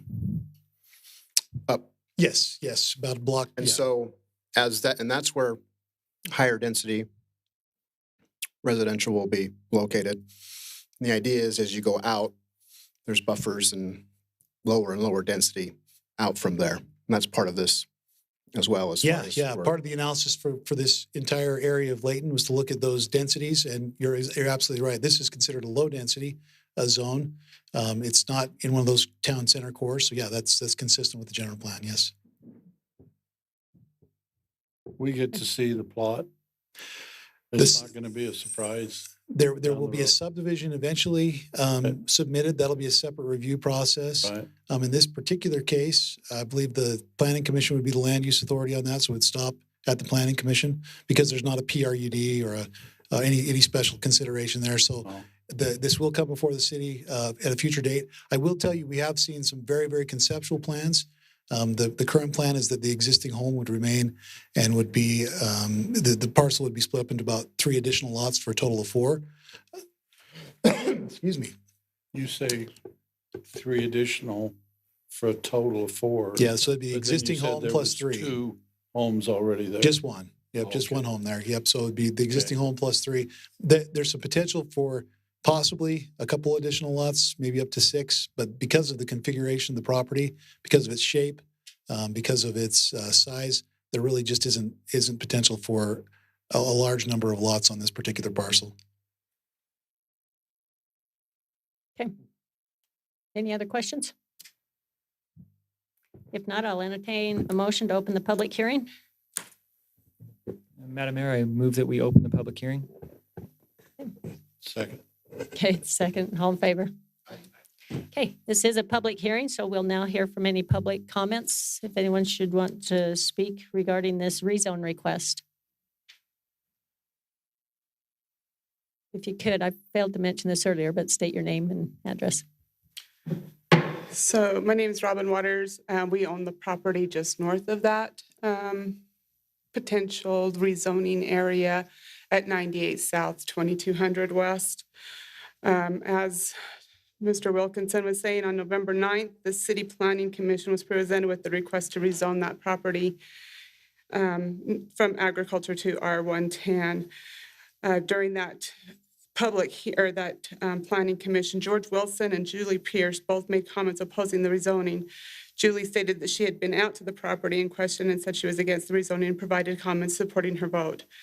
George Wilson also made comments that the property in question should not be rezoned. He stated that if this change goes through, there's no turning back. There's no way to change it back to agriculture. Tyson Roberts was unable to attend that night. He had COVID, and so he was not able to do there, but had he been able to be there, his vote would have been to not to rezone this property for the same reasons. Chris Crowder was alternately there. He voted yes, but after the vote had already been made and motioned, he made comments that led to me to believe that he's sitting on the fence. His comments leaned more to a no and not necessarily a yes. After they made that determination, Mr. Crowder took his seat off of the table to sit down because he also had his own issue with the Christian Life Center. And my thought came to my head is I wonder if he's thinking to vote this, to rezone this change in order to enhance his own agenda. Trevor Steinblick made up the motion to approve and Chris Crowder seconded the motion. It was 2 to approve and 2 to oppose. So there was a split vote. After a brief pause, the chairperson who was voting that night, and I'm not sure her name, I think she might be the vice. I'm not sure. I couldn't find anything on that.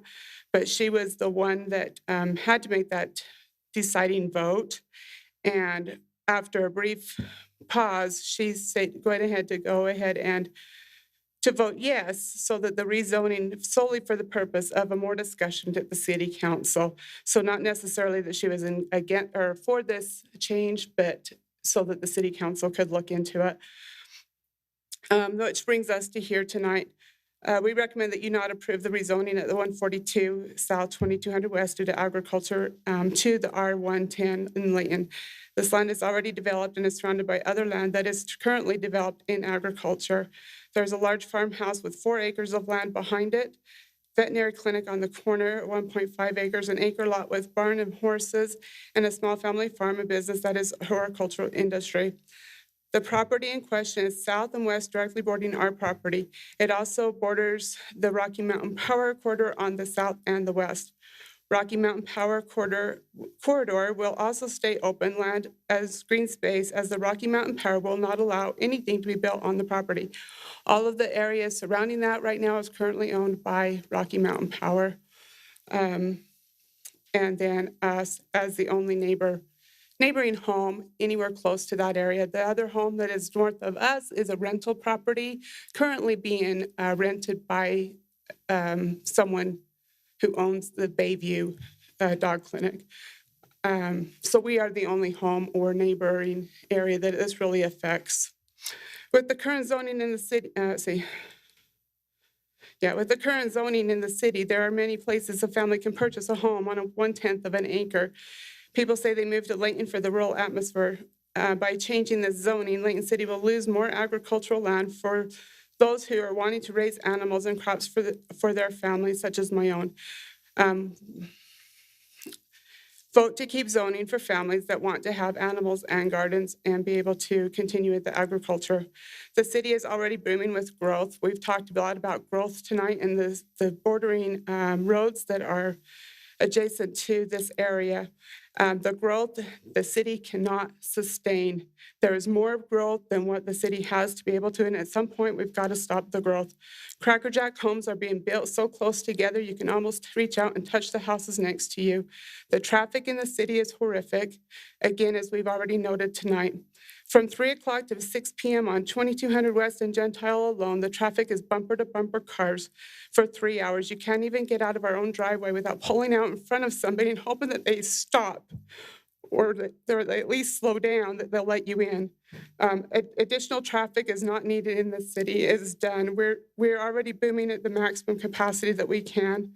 And I don't think that a light at King Street and Flint Street is going to solve that problem.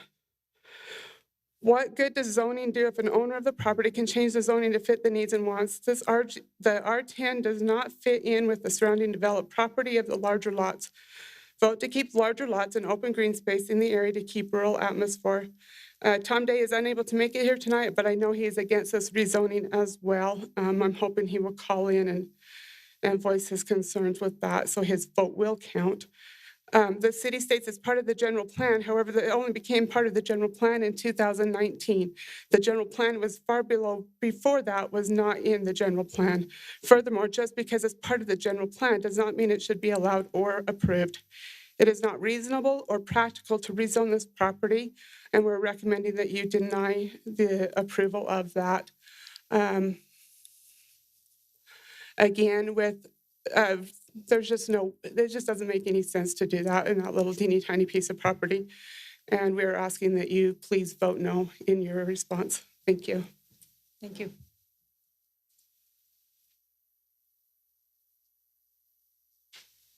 My name is Tyson Waters, live at the same address, 98 South, 2200 West. Just want to second the comments that were just made, and just voice my opinion that the low density that you say is part of the master plan, putting in even 2 homes, and it can be up with that zoning. If I remember right, it could be up to eight houses, and in my opinion, that's not necessarily if whether they can or not cannot put in even 4 or 6 homes. That's not, in my opinion, is not low density area. We like to see it a little bit more less dense, less homes and bigger lots in this section. As it was explained, it's pretty much already developed by that in that area. And then just kind of touching on Debbie Barlow's comments about the history behind Layton City. This is another area where it has great history, at least in our family, of when Layton City, the early days of Layton City, before even Layton City was Layton City. We like to see more of the history staying alive in West Layton. More and more houses are being developed, and that history is slowly going away. And West Layton is becoming not what it used to be. It's becoming something totally new, and it's sad to see sometimes, to be honest. So, thank you. Thank you. Is there anyone else who wishes to make a comment? Specifically to this topic? Yes. Just please state your name and address. Thank you. Thank you. And Layton hopefully City keep it Mayor. brief. Won't be but 2 minutes. Okay. One, I've listened with my wife all night long, and she was one of those original crossing guards up there on North Main Street. Matter of fact, she saved 3 children's lives up there and got a Layton police car to drive over into Camelot and get the guy that sped 45 miles an hour through a 20 zone. That tells you what still goes on. And y'all know I did many years for Layton City Police. And I could have surveyed a lot of these, how many cars go there. In the other days, we used to get a police car out there, count the traffics, write it down, and turn it all to Chief Lamar Chard, and he turned it into the mayors and the council. That way you really got some blood and guts from all of our traffic accidents. The ones that I took was right there on the Gentile Street Mr. on the Tudor? train track. This is a public hearing, so you need to be speaking regarding this specific item Yeah. as far as the rezone. So if you have a comment on that, that would be great. On which word? So in other words, this is a public hearing for a rezone request on a Yes. specific property. So if you can speak regarding the change from an agriculture to an R110 single Correct. family, then you're more than Correct. welcome to. I've driven on 2200 West, which you're talking about thousands of times. And as a matter of fact, originally, before you guys were in office, all of us in Bayview, where I live, we had to drive down 2200 West all the way to the church on Gentile Street, if you remember those days from 1970 on. But of course, now we build a new church, and it's the one right by Bayview Elementary School, so that everybody out there, they would talk to me more than they would talk to you, because I'd have the facts of the day. I had neighbors that would come over and comment with me, tell me what was going on. They still do. And that's why I used in my talk, I know about 35,000 voters in this city and more, because my 3 daughters graduated from Layton High School. And I've kept track of all the history going on here. Had one boy racing another boy across the train tracks on Gentile. One got killed, and I had to pick up all the body and load it in for that. So I wanted you to make that safe there. Everybody knows Gentile Street and the railroad track and how many people have been killed there. It's in our police statistics. Okay. And I was there. So I just wanted to let you know, Gentile Street and 2200 West are really traveled with lots of traffic. That's all I want you to know. Okay, And thank then you. the voting is up to you. Thank you. Thank you. Thank you. We appreciate you being here. Okay, any other comments? Okay, seeing that there's no more comments, I'll bring this back to the council for action of closing the public hearing regarding this rezone request and whatever action you'd like to take on it. Just a point of clarification, Chad mentioned, was he? Okay, there he is. That the land use authority on this is the planning commission. So they're the ones that have a couple of the members had or commissioners had questions about it, and it was just mentioned by. They're the land use authority on the subdivision. On the that's what I'm on the talking. zone change. Yeah, the zone change. That's us. That's why it's here. But on if it's approved tonight, then they're the ones that will look. The first ones and the only ones that will look at the subdivision. They'll vote on that. So the concerns that they had about the subdivision happens. The planning commission. I mean, that's correct. Yeah, they'll review the subdivision for compliance with Layton City Ordinance. I want to make one other clarification. Please. This is not a 1/10 of an acre zone. It's a 10,000 square foot minimum. That's lot the size. minimum. It's a big difference. Yeah. It's about a quarter of an acre, not 1/10 of an acre. So it's a big difference on the lot size that's allowed there. Just be clear for the record. Yeah. The subdivision decision is an administrative one at that point by the planning commission. It is, correct? yeah. They're just looking at the ordinance to make sure it meets all the applicable ordinances, yeah. So there's not going to be much leeway they have as long as the developer has met our ordinances and the standards that we have. Yeah, but that being said, we do have some really strong standards for our subdivisions, particularly when it comes to access, and that's going to be one of the limiting factors on the size and the number of lots on this property. So, yeah. The size of this, I guess the shape of this lot is just kind of throwing me a little bit, if I'm being honest. I know that the land use designation allows for R110, just like it does below, even in the ag zone that was, striped yellow and green. Maybe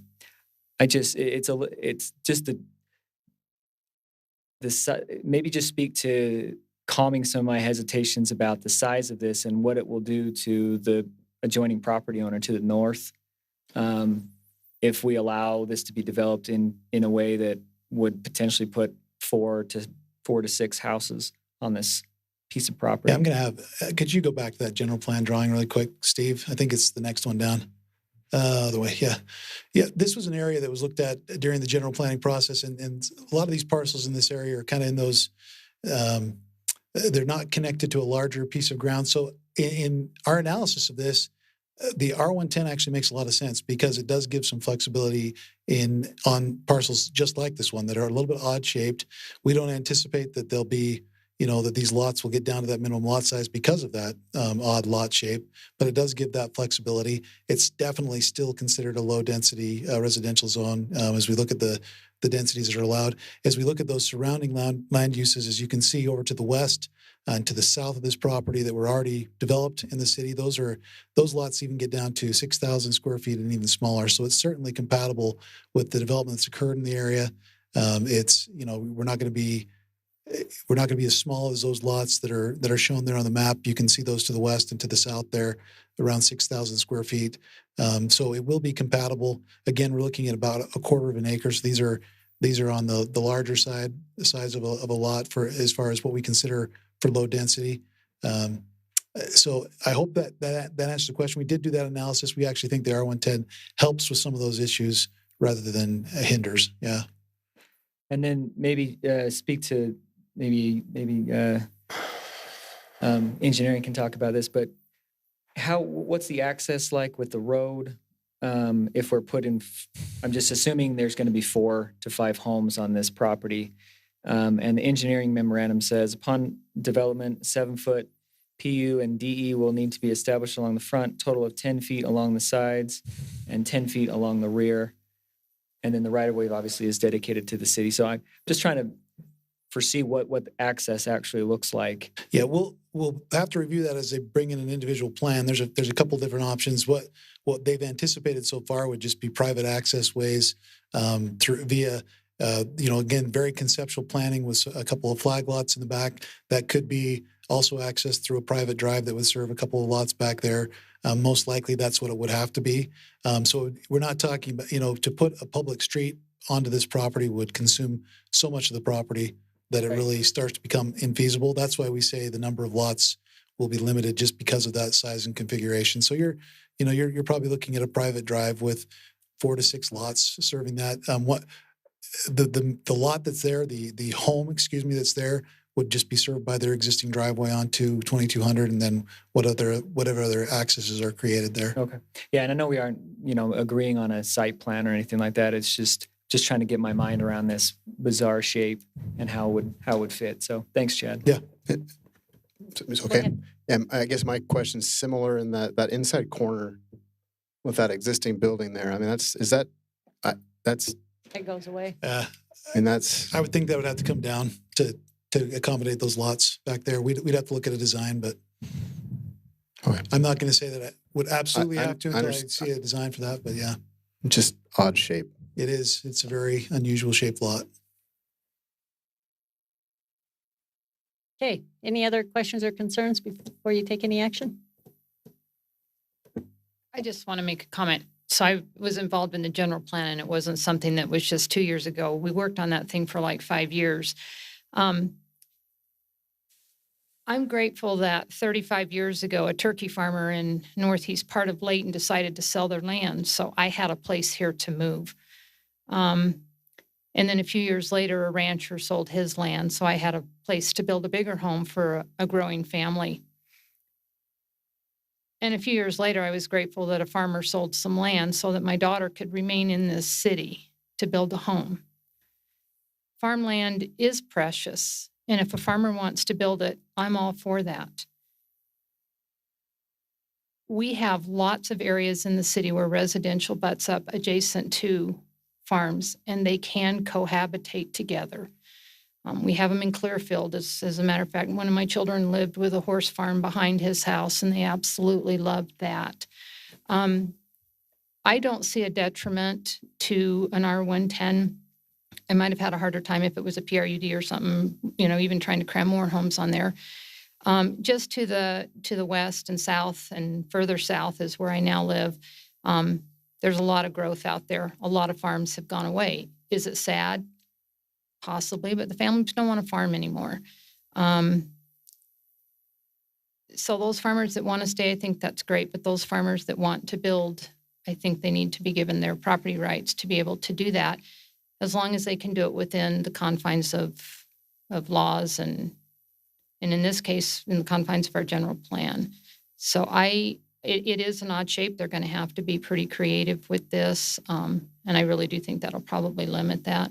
I have good faith that the Planning Commission will do what they need to do on the subdivision review. So I just wanted to say that. Okay. You ready to take action? I need someone to, like I say, close the public hearing and take whatever action you decide. Madam Mayor, I move that we close the public hearing and approve the rezone request, ordinance 2128. Second. It's been moved in second that we close the public hearing and approve ordinance 21-28. All in favor, say aye. Aye. Okay. That was, well, it's a public hearing. Yes, I need a rezone, so I do need to take a roll call vote. So I apologize there. So I'll start down there with Councilmember Thomas. Yes. Councilman Morris. Aye. Councilman Fitzpatrick. Aye. Councilman Bloxham. Aye. Okay, there you have it. It's unanimous for the rezone request to be approved. Okay, that pretty much concludes our council meeting for this evening, unless anyone has any unfinished business they need to address. I have a question, and it brought to mind when we were presented with our minutes. The minutes indicated that it would be brought back to us or discussed later about any changes or suggestions or whatever at the crosswalk on Wasatch near the library where that accident took place. Have they finished that study, and has it showed anything that needs to be done? Okay. Analysis, we have some proposal, we haven't stated those yet, some things that Steve knows the details.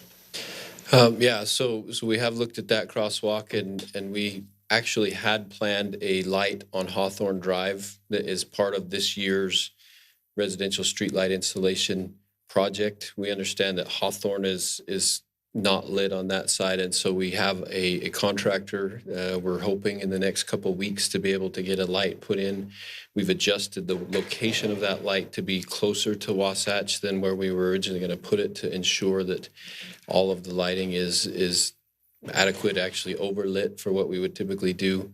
We're looking at changing the flashing lights that are there. They're just a constant flasher to what they're called they're called RRFBs, which are the rectangular flashing lights. You push the button and they blink rapidly. They're brighter. They're considered a high visibility crosswalk, even more so than the one that is out there now. So instead of having just a constant flash, we find that the studies are showing that constant flashing eventually becomes so commonplace that people ignore it. And so we feel like putting in those rapid flashers is going to enhance that as well. So unfortunately, with everything in this world right now, everything is on back order. And so we're working with UDOT. Hopefully they'll allow us to purchase some out of their stock. If not, then we'll have to order them, and we're working to do that. And then we're also looking at Lindsay and Fort Lane to do the same thing with that. And there will be a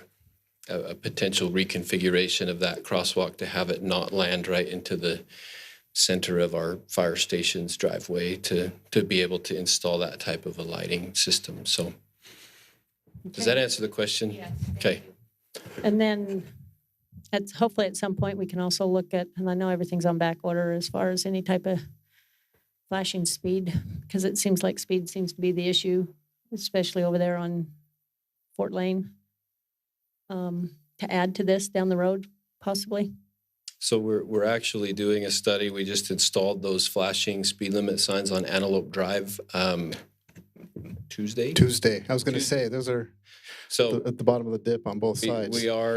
Yes, we put those in. Which is why I brought that up. We're actually doing a study on those. The data that we see and the reports that we have indicate that those don't work any better than a regular speed limit sign after a few months, but we're going to do continual every 3 month. That's at the bottom of the dip? It's Yeah, you missed it.